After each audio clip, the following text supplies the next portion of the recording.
धाकड़ खबर, बेखौफसुमा बेबाक अंदाज।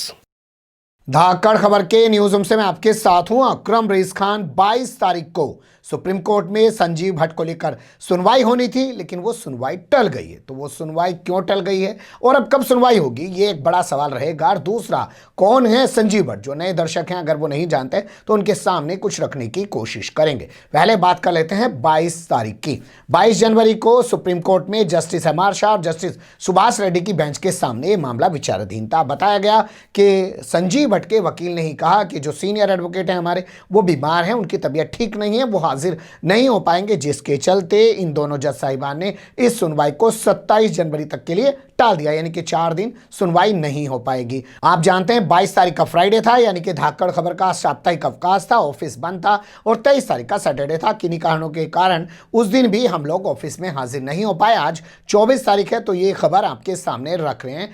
बड़ी खबर इसमें निकल के यही आती है कि 22 तारीख की सुनवाई को टाल दिया गया, 27 जनवरी को फिर से सुनवाई होगी।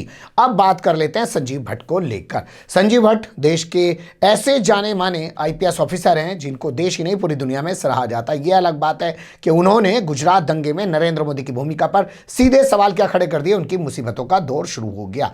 पहली बार अपनी पत्रकारिता के जीवन में मैंने भी देखा, बहुत सारे एनकाउंटरों के मामले में फैसले देखे हैं मैंने, लेकिन कभी किसी आईपीएस को सजा होते हुए नहीं देखी है। आईपीएस बच जाता है उसमें, लेकिन यहाँ एक भीड़ में से कुछ लोगों को ले आए थे, एक शख्स की उसमें से मौत हो गई। उसके बाद जो है इस पूरे मामले में सजा इनको सुना दी गई। ये मामला लेकर हाईकोर्ट पहुंचे, लेकिन हाईकोर्ट ने अक्टूबर 2019 में इस मामले में उनको राहत देने से इनकार कर दिया, जिसके बाद ये मामला सुप्रीम कोर्ट पहुंचा। और सुप्रीम कोर्ट ये मामला एक लंबे अरसे से पेंडिंग पड़ा हुआ था, लेकिन अब जाकर इस मामले में पंख लग गए हैं। कहा यही जा रहा है।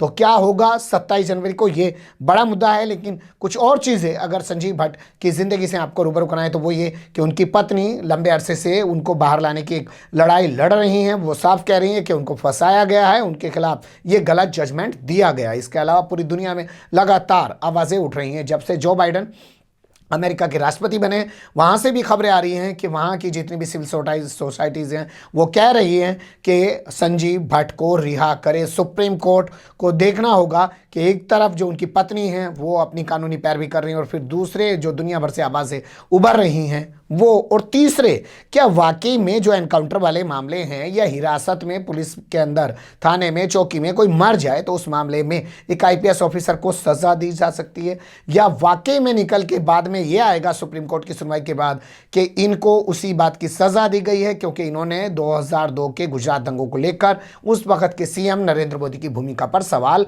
खड़े कर दिए थे। सीधा कहा था कि उन्होंने पुलिस को काम नहीं करने दिया, उनके इशारे पर दंगाइयों ने कत्लेआम मचाया है। एक छोटी सी खबर थी, छोटा सा अपडेट था, मुझे लगा कि आपको रूबरू कराऊं। कमेंट्स के रूप में आप लोग अपनी राय दे सकते हैं, खबर को लाइक कर सकते हैं, चैनल को सब्सक्राइब कर सकते हैं और ज़्यादा से ज़्यादा हमारी खबरों को शेयर कर सकते हैं। फिर ऐसे ही किसी सुलगते हुए या उलझते मुद्दे लेकर मैं आपके सामने हूँगा हाजिर। फिलहाल अभी मुझे दें इजाज़त।